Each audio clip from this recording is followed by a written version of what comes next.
മിശിഹായിലെ ഏറ്റവും സ്നേഹിക്കപ്പെടുന്നവരെ, നിങ്ങൾക്കെല്ലാവർക്കും ഞാൻ ജനനത്തിരുനാളിൻ്റെ നന്മകൾ ആദ്യമേ നേരുകയാണ്.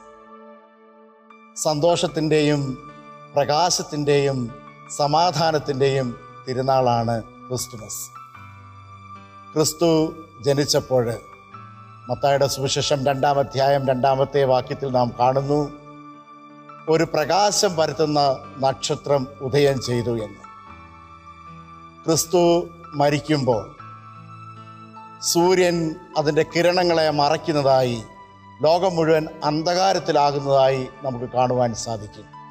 മത്തായിയുടെ സുവിശേഷം 27-ാം അധ്യായം 45-ാമത്തെ തിരുവചനത്തിലും ലൂക്കായുടെ സുവിശേഷം 23-ാം അധ്യായം 45-ാമത്തെ തിരുവചനത്തിലും ഇത് നമുക്ക് കാണുവാൻ സാധിക്കും. ക്രിസ്തു ഈ ലോകത്ത് ഉള്ളപ്പോഴാണ് ഈ ലോകം പ്രകാശമായി നിലകൊണ്ടത്. എന്നിൽ ക്രിസ്തു ജീവിക്കുമ്പോഴാണ് എന്നിൽ പ്രകാശം നിലനിൽക്കുക. ക്രിസ്തു എന്നിൽ നിന്ന് മാറ്റപ്പെടുമ്പോൾ, ക്രിസ്തു നമ്മളിൽ നിന്ന് മാറ്റപ്പെടുമ്പോൾ എന്നിലും നമ്മളിൽ ഓരോരുത്തരിലും അന്ധകാരം വന്നു നിറയും. അന്ധകാരം അത് തിന്മയുടെ ശക്തിയാണ്, അത് പാപമാണ്. അന്ധകാരം നമ്മെ നാശത്തിലേക്ക് കൊണ്ടുവന്ന് ചാടിക്കും. നമുക്കറിയാം, ഇരുട്ടിലൂടെ വഴി നടക്കുന്നവൻ അപകടങ്ങളിൽ പെട്ടുപോകാൻ സാധ്യത ഉണ്ട്. എന്നാൽ പ്രകാശത്തിലൂടെ ചരിക്കുന്നവന് ഒരിക്കലും അപകടങ്ങളിലേക്ക് പോവുകയില്ല, അവൻ നിത്യജീവനിലേക്കായിരിക്കും പോവുക. ക്രിസ്തു നമ്മുടെ കൂടെ ഉണ്ടെങ്കിൽ നമുക്ക് ഏത് പ്രതിസന്ധികളെയും തരണം ചെയ്ത് നിത്യജീവനിലേക്ക് പോകുവാനായിട്ട് സാധിക്കും. ഈ ക്രിസ്തുമസിന് ഞാൻ നിങ്ങൾക്ക് നൽകുന്ന ഏറ്റവും വലിയ സന്ദേശം ഇതാണ്: ക്രിസ്തുവിനോട് കൂടെ ജീവിക്കുക.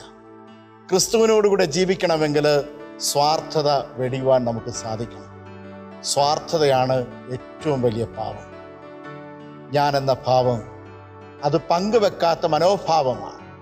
അതുകൊണ്ട് തന്നെയാണ് ക്രിസ്തുവിന് ജനിക്കുവാൻ ഒരിടത്തും ഇടം കിട്ടാതിരുന്നത്.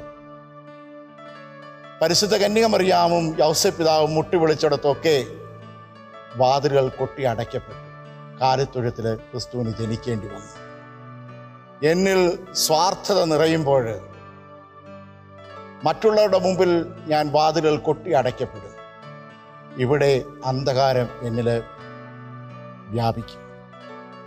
എന്നാൽ ഞാൻ മറ്റുള്ളവരുമായിട്ട് പങ്കുവെക്കുമ്പോൾ, മറ്റുള്ളവർക്ക് വേണ്ടി എൻ്റെ വാതിലുകൾ തുറന്നു കൊടുക്കുമ്പോൾ പ്രകാശം ക്രിസ്തു എന്നിൽ വന്ന് നിറയും.